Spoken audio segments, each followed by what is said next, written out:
ईश्वर ने जीवों पे दया करके सृष्टि की रचना क्यों की और शरीर क्यों दिया?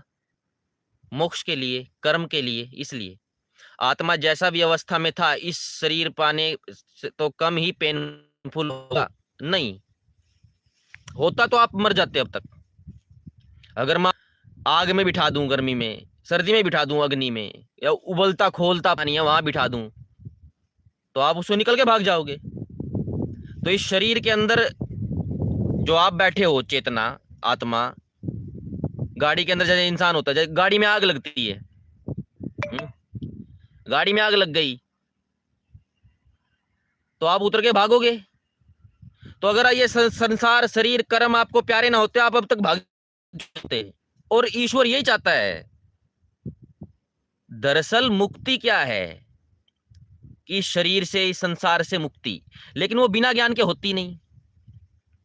और शरीर ना दे तो आत्मा कुछ पता नहीं चलेगा, क्या ज्ञान, क्या विज्ञान, क्या कारण, क्या कार्य है, सत्ताएं कौन कौन सी हैं, कैसी हैं, उसका विवेक नहीं बन पाएगा।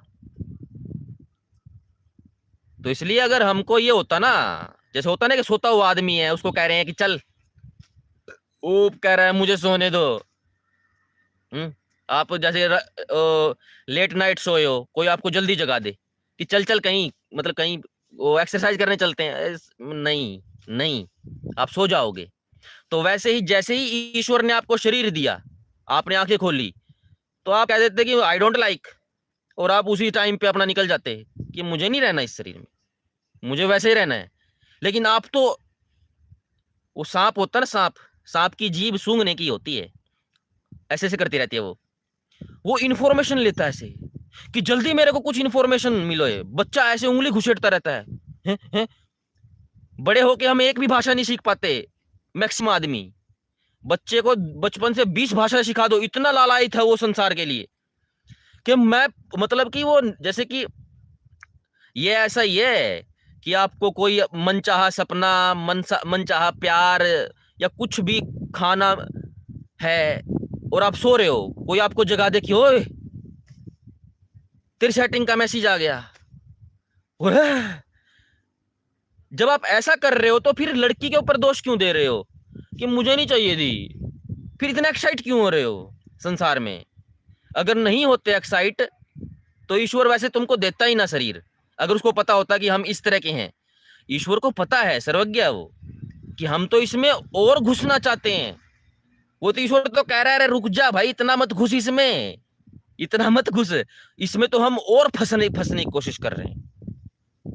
इसका मतलब यह है कि हमें पसंद है बिल्कुल।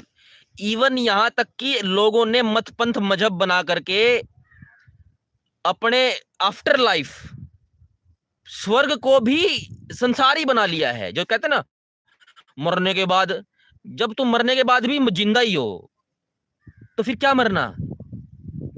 जब तुम्हें मरने के बाद भी अच्छा खाना पीना, दूध, शहद, शराब, हूर, अप्सरा चाहिए, तो फिर तुम तो, इसका मतलब तुम तो बस वो संसार में ही बढ़ना चाहते हो ना। तुमने ईश्वर का सानिध्य भी संसार में ही बना रखा है कि ईश्वर के पास जाकर के भी मैं सेब खाऊंगा, अनार खाऊंगा, दूध पीऊंगा। तो ऐसा जीव है, इतनी लालसा वाला, इतना इंफॉर्मेशन गैदर करने वाला, और वो कह रहा है कि मुझे मुझे नहीं पसंद आया, तो निकलो। किसने रोका है? निकलो फिर। क्यों नहीं निकल रहे? पसंद है इसलिए नहीं निकल रहे हैं। सर्दी है, बड़ा टब लो, थोड़ा गर्म पानी का, सुहाता हुआ गर्म पानी, निकलने का मन नहीं करता। वो तो छोड़ दो, जो जमीन में से पानी निकलता है ट्यूबवेल का, वो भी गर्म सा लगता है, उसमें से भी निकलने का मन नहीं करता। अगर पानी में से निकलते हैं कि पानी में खड़े हो गए, इतना यहाँ ठंडा लगता है, जो दोबारा पानी में घुस जाओ, और फिर आदमी कह रहा है कि मेरे को पसंद नहीं है। फिर निकल, निकल तो एक बार, निकल। ये मेरा शैली है ऐसे बात करने की, इसकी चिढ़ना मत, ठीक है? तो निकलो एक बार, हैं? अगर आपके पास अभी सांप आ जाए छाती पे ऐसे कि निकाल दो बेटा, हो, फिर कैसे कमेंट कर सकते हो इस तरह की कि मुझे नहीं पसंद?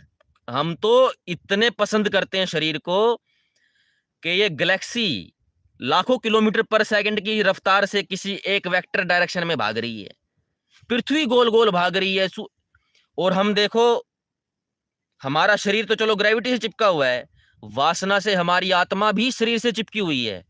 अन्यथा अगर हमें पसंद ना होता तो हम तो शरीर ऐसे आगे निकल जाता, जैसे फिल्मों में होता ना कि कहीं पे रस्सी बांध रखी है और एक वो आ रहा है बाइक चलाने वाला, और बाइक तो आगे निकल गई, उसकी गर्दन कट के वहीं टंग गई। ऐसे हमारी आत्मा पीछे रह जाती अगर हमें शरीर पसंद न होता। ये वासना इसको कंटिन्यू भगाई जा रही है। कोई पीछे से भी कर दे, फट जाती है अंधेरे में। क्या है? यही तो डर है जो हमें, ये ईश्वर क्या कहता है कि ये डर अब मतलब अभय हो जाओ, इस तरह के मतलब कि जो मुक्ति का मार्ग होता है उसका रास्ता। तो जागृत अवस्था में जब शरीर से निकलोगे तो वो मुक्ति है। वो नींद की तरह सो गए वैसी अवस्था में निकलने वाला जीव का पुनर्जन्म होता है। ठीक, तो ये हमारे लिए है और हम पूरी तरह से हैप्पी हैं। आई एम वेरी हैप्पी, मैं तो पूरा खुश हूं कि इस संसार से, अगर इसको आप ऑब्जर्व की तरह देखोगे कि संसार में बुरा हो रहा है, अच्छा हो रहा है, मेरे साथ हो रहा है, मैं गिर गया कहीं, अभी थोड़े दिन पहले मैं बाइक से गिर गया था, मेरा हाथ छिल गया था इधर से, वो भी है, ठीक है, जैसा भी है, क्या करें। दुख में भी नहीं मर रहे आदमी, और जो मरना चाहते हैं सुसाइड करते हैं। अगर वो सुसाइड करने वाला क्या होता है, तड़पता है, किसी ने जहर पी लिया वो तड़पता है, वो तड़पन बताती है कि ये जीना चाह रहा है, नहीं तो जहर पी कैसे बैठ जाए, कैसे बैठ जाए। वो छटपटा रहा है ना, तो वो अगर उसको एकदम इंजेक्शन लगा दिया जाए ठीक होने का, थैंक यू भाई, ऐसे हो जाएगा। कोई छत से ऊपर से कूद गया, ऊंचाई से कूद गया, जो उसकी बीच में फटे ना, अगर एकदम ग्रेविटी खत्म कर दी जाए कि बेटा आराम से आ जा, वो कहेगा थैंक यू। ये झटके से मरता है इंसान, वैसे नहीं मरता। हाँ, अगर आप योगी हो और आप मुक्त हो चुके हो, सिर्फ अपने कर्तव्य कर्म कर रहे हो कि संसार अच्छा कर जाऊं कुछ लोगों के लिए, कि अपनी जागृति में ही शरीर छोड़ दूं, वैसे हो जाओ, तो फिर आप ज्ञान की ऊंची स्तर में पहुंच गए हो, यानी कि एक अच्छी जगह पे कि ये शरीर अब मैं छोड़ सकता हूं। फटी हुई जर्सी छोड़ करके अब अच्छा कोट ले सकता हूं थोड़ा विंटर के लिए, तब वो कंडीशन होती है। उसमें फिर योगी की मृत्यु और योगी की आत्महत्या तो सात्विक होती है, उसकी तो फिर उसका फल तो मुक्ति ही होता है। ठीक है, तो ये व्यवहार की बात है, इसमें आप ये नहीं कहोगे शास्त्र में कहां लिखा है, अपने आप से देख लो ना। मुझे प्यास लगी है, शास्त्र में कहां से लिखा, वेद में दिखाओ मुझे प्यास लग रही है और तुझे लग नहीं रही, खुद नहीं दिख रहा, इसमें क्या शास्त्र का प्रमाण मांगोगे। तो शास्त्र का भी है कि हमारे कर्म और उसके लिए बनाई है। मैं अपनी एक इतनी सी उंगली भी पूरे पृथ्वी के लिए नहीं दे सकता, क्योंकि मुझे इससे कर्म, व्यवहार, व्यापार, व्यापार बिजनेस नहीं, कर्म का कुछ भी व्यवहार है, व्यापार वो करना है। ठीक है, और नुन्नी के लिए तो दुनिया पागल हो रही है। जापानी तेल पूरे दीवारें भरी पड़ी हैं कि कैसे करके ये 1 इंच और 10 का 20 इंच हो जाए, वो भी नहीं रुक रहे, गोली खा खा के भी नहीं रुक रहे। उनको कह रहे हो कि इनको संसार प्यारा नहीं है, इससे बड़ा आश्चर्य क्या होगा। ये तो युधिष्ठिर से बड़ा भी आश्चर्य हो गया है, यक्ष प्रश्न वाला, कि आदमी संसार में रमा रहता है फिर भी कहता है कि ईश्वर ने क्यों बना दी सृष्टि। ईश्वर तो कह रहा है छोड़ इसको, ज्ञान में छोड़, तब मुक्ति है। मुक्त बेहोशी में तो कुछ भी नहीं है। और पुरुषार्थी बनो, ऐसे ये प्रश्न करने से कुछ नहीं होने वाला कि तुम्हें पसंद नहीं है संसार तो छोड़ देते अब तक।